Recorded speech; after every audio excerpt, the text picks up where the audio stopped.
अज्ञानां जाह्नवीतीर्थं विद्यातीर्थं विवेकिनां सर्वेषां सुखदन्तीर्थं भारतीतीर्थमाश्रये विद्याविनयसम्पन्नं वीतरागं विवेकिनं वन्दे वेदान्ततत्त्वज्ञं विभूषेकरभारतीं पञ्चाशल्लिभिर्विभक्तमखदोत्पन्नद्यवक्षस्थलां भास्वन्नोक्तिनिबद्धचन्द्रशकलामापीनतुङ्गस्तनीं विद्रामक्षवणं मुदाद्यकलशं विद्यां च हस्ताम्बुजै बिभ्राणां विशदप्रभां त्रिनयनां वाग्देवतामाश्रये शान्तं पद्मासनस्थं शशिधरकपटं पञ्चवक्त्रं त्रिनेत्रं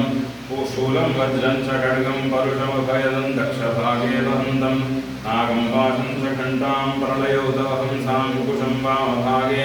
नानालङ्कारयुक्तं स्फटिकमणिनिभं पार्वतीशं नमामि मातरमे मधुकैटभक्तिमहिषप्राणापहारोद्यमे हेलालम्बितधूम्रलोचनवधे हे चण्डमुण्डाब्धिनि विशेषीकृतरक्तबीजतनुजे नित्ये शुम्भापहे शुम्भत्वं सिरिनाशयाशु दुरितं दुर्गे नमस्तेऽम्बिके आरोग्यं पद्मबन्धुर्वितरतु नितरां सम्पदं शीतरश्मिः भूलापं भूमिपुत्रः सकलगुणयुतां वाग्विभूतिं च सौम्यः सौभाग्यं देवमन्त्रे रिपुभयशमनं भार्गशौर्यमार्गिः दीर्घायुस्सैन्धिकेयो विपुलतरयशः केतुराचन्दताराम् अरिष्टानि प्रणश्यन्तु दुरितानि भयानि च शान्तिरस्तु शुभं मेस्तु ग्रहाः कुर्वन्तु मङ्गलम् अकर्मणा न प्रजया धनेन त्यागेनैके अमृतप्रमाणशुः परेण नाकन्निहितं गुहायां विभ्राजते तद्यतयो विशन्ति वेदान्तविज्ञानसुनिश्चितार्थाः संन्यासयोगाद्यतयः शुद्धतत्त्वाः ते ब्रह्मलोके सुतरान्तकाले परामृतात् परिमुच्यन्ति सर्वे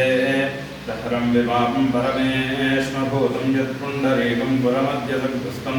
तत्राविदह्रं गगनं विशोकस्तस्मिन् यदन्तस्तदुपासितव्यं यो वेदादौ स्वरप्रोक्तो वेदान्ते च प्रतिष्ठितः तस्य प्रकृतिलीनस्य स्वरस्य महेश्वरः श्रीमत्परमहंसपरिव्राजकाचार्यवर्या पदवाक्यप्रमाणपारापारकारीणा यमनियमासनप्राणायामप्रत्याहारधारणा ध्यानसमाध्यष्टाङ्गयोगानुष्ठाननिष्ठा तपश्चक्रवर्ती अनाद्यविच्छिन्न श्रीशङ्कराचार्यगुरुपरम्परा प्राप्ता षड्दर्शनस्थापनाचार्य व्याख्यानसिंहासनाधीश्वर सकलनिगमागमसारहृदय सांख्यत्रयप्रतिपादक वैदिकमार्गप्रवर्तक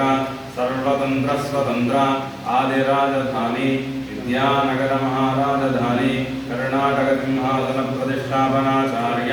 श्रीमद्राजाधिराजगुरु भूमण्डलाचार्य ऋष्यशृङ्गपुरवराधीश्वर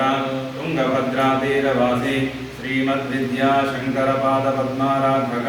श्रीमज्जगद्गुरु श्रीमदभिनवविद्यातीर्थमहास्वामि गुरुकरकमलसञ्जात श्रीमज्जगद्गुरु श्रीभारतीतीर्थमहास्वामिना तत्करकमलसञ्जात श्रीमज्जगद्गुरु श्रीविधुशेखरभारतीमहास्वामिनां च चरणारविन्दयोः साष्टाङ्गप्रणाम